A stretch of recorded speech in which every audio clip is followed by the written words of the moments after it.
Well, and joining me on that debate tonight is Dr. Ashok Jhunjhunwala. He's a professor of IIT Madras.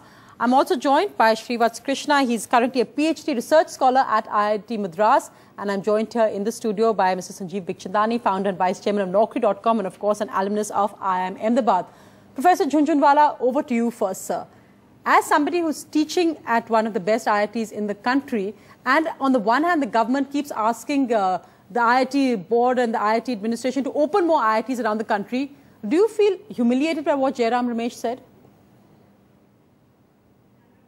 I don't think that we get humiliated by such statements.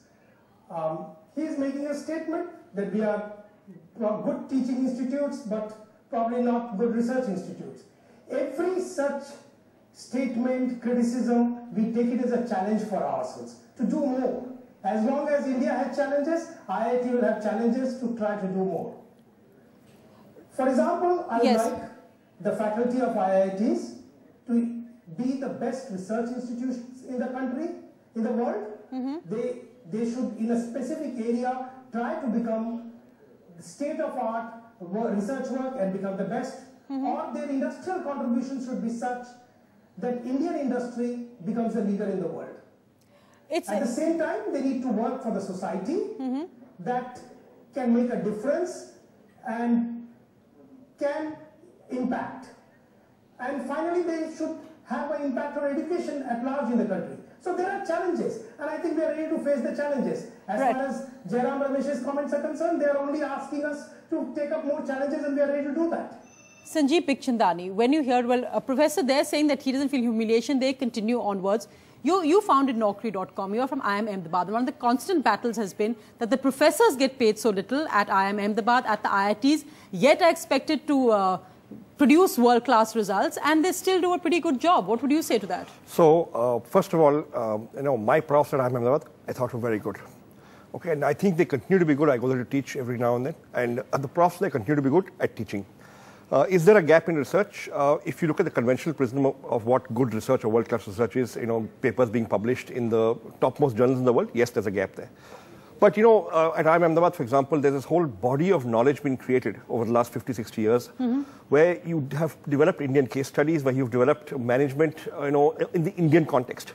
I think Indianizing management was pioneered by IIM Ahmedabad and other IIMs, and I think that's a significant contribution. It's original work. But coming to the financial aspect, see, if you pay your faculty poorly, what's going to happen is they're going to spend a lot of time doing consulting and also teaching in the MDPs because they need to augment their income. Right. Now, in the US, you have professors who are teaching professors and there are professors who are research professors. The research professors take one course a year. Okay? And the rest of the time, they're doing research. So if you want to do research, you have to create a whole environment that supports research. You have to incentivize it, you have to reward it, you have to recognize it, and that doesn't happen. We saw in the story just now that the opposition and people have said, give us world-class politicians, then talk about world-class institutes. On the one hand, you have the government with stranglehold over the IIT and the IIMs. On the other hand, you have off-the-cuff remarks like that. Do you think that's fair as somebody in the private industry and an entrepreneur? So I'll tell you, look, there is a gap. There is enough good research going on, but there should be more of it. Okay. Now that point is valid. Now it may have been a pretty dramatic statement by the minister, but I think the fact that it's focusing on research, and at the IIM Ahmedabad we've had enough discussions with the faculty, where the faculty recognizes the fact that research needs to be incentivized, and they're working towards it. But it's not going to transform overnight. And it's definitely not going to transform in statements like this. But let me bring in Srivatsa Krishna, who's currently, of course, a PhD research scholar at IIT Madras. We've seen recent controversy over an article saying that what are our IITs and IIMs, are our higher educational institutions churning out techno-coolies? Where are the liberal arts? Where are we creating well-rounded individuals? Taking away perhaps the sting from the minister's remark, have we left out the truth in it? Sonia, I'd like to preface my remarks by saying that I'm here in my personal capacity and not as a serving IAS officer. And I'm also a student at IIM Bangalore as at IIT Madras. So I think the Act 1, Scene 1 of IITs and IIMs was really to provide the leaders for India's corporate sector, to provide the sinews and muscle for India's corporate sector, which has made them world beaters in the last 50 years. Don't forget, till as recently as 2000, the entire budget of IIT Madras was about 35 crores. Today, in the last 10 years, that budget has grown to 220 crores. Compare that with the budget of an MIT, which is 100 times greater in terms of the investment in research alone.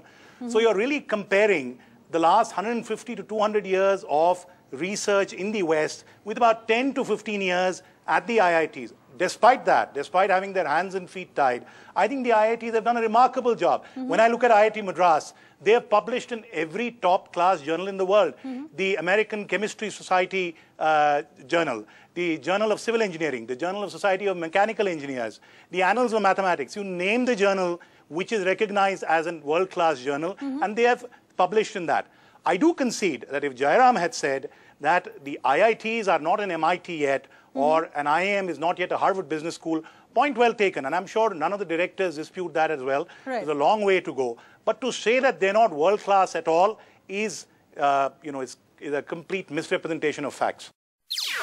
NDTV's cricket app, Android and iPhone. Fastest scorecard, special analysis, and much more. Download free. ndtv.com/apps.